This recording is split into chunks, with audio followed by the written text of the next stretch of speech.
ambapo mpaka sasa soko la bidhaa Tanzania kwa kushirikiana na wadau kama bodi ya korosho, tume ya maendeleo ya ushirika na vyama vikuu vya ushirika kwa ujumla, tumeweza kuendesha jumla ya minada 17 kutoka mnada wa kwanza ulipoanza kutokea tarehe 8 ya mwezi wa 11 mpaka kufikia leo, ambapo tumefanya minada katika mikoa 4 ukiwepo mkoa wa Ruvuma, mkoa wa Pwani, mkoa wa Lindi pamoja na mkoa wa Mtwara, ambapo tumeuza jumla ya tani 273, kukiwa na tani 147 kwa mkoa wa Mtwara,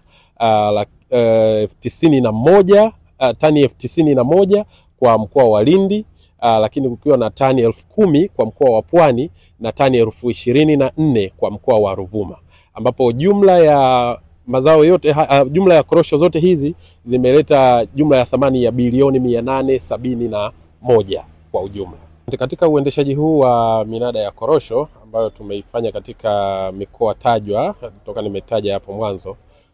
bei zitaendelea kuimarika. Tunahakikishia wakulima bei zitaendelea kuimarika kwa sababu soko la bidhaa na serikali kwa ujumla inajikita katika kuongeza idadi ya wanunuzi katika soko, ambapo uongezekaji wa wanunuzi katika soko ndipo bei inazidi kupanda kwa sababu ya ushindani ambao unatokea katika soko. Lakini pia tunazidi kuwahamasisha wakulima kuweza kuweka mazao yao yaliyo na ubora ambao unavutia zaidi wanunuzi kuweza kununua kwa wingi.